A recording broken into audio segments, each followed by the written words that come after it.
Hi everyone, it's Genelle and I'm with my friend Wendy, and this is one of my oldest friends. We met in kindergarten and we are in Kansas City, Missouri tonight, and we welcome you to this Calvary podcast, Calvary Connections, and glad that you're connecting as we go on this sabbatical journey with our 3 goals: reflect well, be well, and explore well. And so Wendy, like I said, lifelong friend, and I like that better than old friend. yeah, I think Yes. we should probably change that language. Lifelong friend. Wendy, what's one of the first memories you have of me? Let's skip the old part. Right. Well, we started way back in kindergarten together at Lockridge Elementary, and I was just saying population 131, and It's after good you we know left, that. it kind of went downhill from there. But we would do sleepovers, and we were both the only girls in our families of brothers, and Yep. so we couldn't do girly things unless we were together. Right. And so one of my early memories is kindergarten. Mrs. Freeman, Yes. bless her heart, was our kindergarten teacher. And I think your mom knows this now. I think we told her about this, but Janelle's mom used to sell Mary Kay. And we didn't do makeup at my house. Yeah. And definitely kindergartners didn't do makeup, but Janelle had the in. I did. And so she would bring some makeup, and when Snuck we'd some have makeup to school. indoor recess, we would get under the table because we're kind of hiding it because we're not really supposed to be doing it, and we would put on makeup. Yep. Right?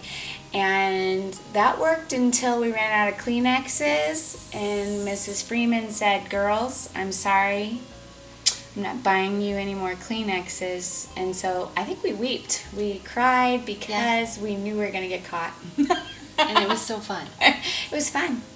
And my makeup skills are about the same as they were in kindergarten.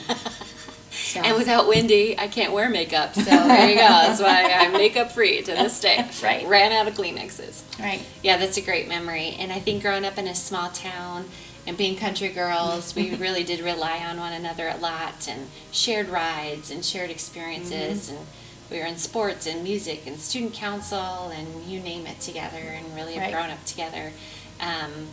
And we've joked about kind of living each other's lives in some ways, living into each other's dreams. But one of my first memories is I think Wendy was the first person to tell me that she thought my freckles were beautiful.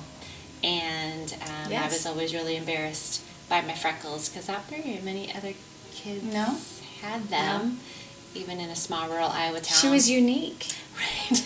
As you all know how unique I am. So yeah, that freckles. Anyway, been real supportive friends, and here we are celebrating just our friendship after all these years in Kansas City. She can't shake That's me. right. Can't get rid of each other. So thank you again for meeting me here and being Yes. willing to do this podcast with my congregation.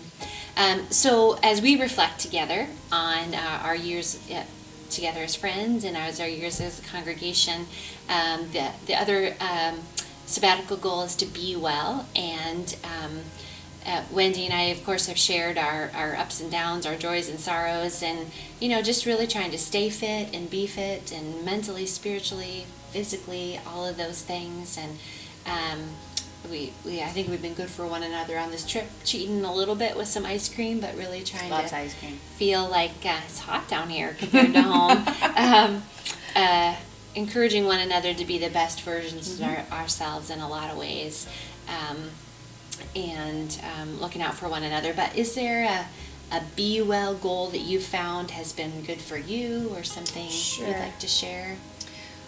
Well, you get to our age and you learn you've spent a lot of time taking care of everybody else but you. And I have 5 kids, and that keeps you busy. And I found I had lost myself a little bit a lot of it along the way. And I wasn't healthy. And so about 3 years ago, I went on I had a health scare, honestly. And I thought, I've got to do something. I'm not going to be any good to myself, let alone my family, if I didn't make some changes. And so first I just, changed my diet and was eating healthier. And then I started exercising. And I'm also a social being. I think God made us for relationships. And the accountability factor of group exercises has helped me stay on point of my goals. So I am a member of our local YMCA, and I do group classes multiple times a week, and it helps me mind, body, and soul. Because when I wasn't exercising, I just felt sore when I'd wake up in the morning and just lethargic. And some days it's harder than others to get motivated to go, but I always do feel better once I've completed it and I'm like, whew, done for today. I'm not one of those people that have like the runner's high that they talk about, but I do believe in the endorphins and thinking clearer and just taking off some of the stress of our world by getting some exercise.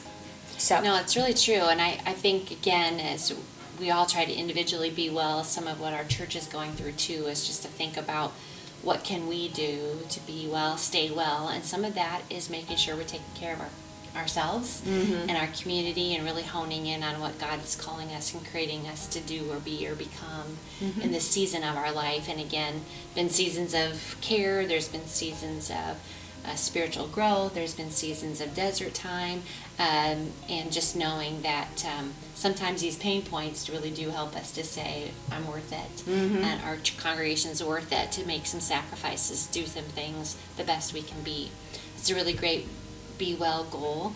And our last goal is exploring well. In our church community, that's going to look like a strategic plan, thinking about what God's calling us to in the future. But today, we just had a really incredible day, going back in time a little bit to a time in my life when I lived in Kansas, and connecting with some people who really shaped me and saw in me potential to do things I couldn't see myself doing, being a part of God's church in a more professional role. So, Wendy, what was your take on today, going back to Lawrence? Well, I had never been there. I only live approximately 4 hours away. It was a beautiful campus. Yeah. I forgot how beautiful it was. Yes, and just the buildings, the architecture, amazing. Genelle was lost when we drove in, because in these years things have changed just a little bit. So much. Our first point was to find where she lived, and it's been torn down. Yeah. And so we kept driving. But what I found is that there's a core group of people that love her, and that you say they shaped you, but it's obvious you made a grand impact on them too in your time, your short time there, because they loved on her and they loved on me. I got to be a part of that, and so that was very nice. And sometimes it's good to go back to find where you've been to see how far you've come. True. So yeah, it's been so many years, like 20, what did we, I don't know what it was. Many years since I've been there, and again, it was a 2-year time in my life, but really where God closed a door of being a speech therapist, which I thought I was going to do, to really pushing me into this Christian public servant role. And even here, I wasn't quite sure that was going to turn into pastor, but I'm really grateful it has. And again, to kind of go back and see and experience and touch base with people was really good, to explore again and have that feeling of, like you said, kind of those humble beginnings of really not knowing a lot, but starting that clarity journey was really cool. It was a beautiful day down here. We did indulge in some ice cream, which was great, and we really had some great connections. So part of exploring is also looking back and remembering who we were at different seasons of our life. So I was so pleased to have Wendy along with me for that journey to experience that and to share the people that we got to see today. It was really great. Well, church, this podcast is coming again from Kansas City. It's been a treat to be with you, Wendy. Thanks for journeying with me. And church, as we continue these 3 goals, reflect well, be well, and explore well, may God continue to bless us on this journey too. Thanks for joining us. Bye. Have a good night.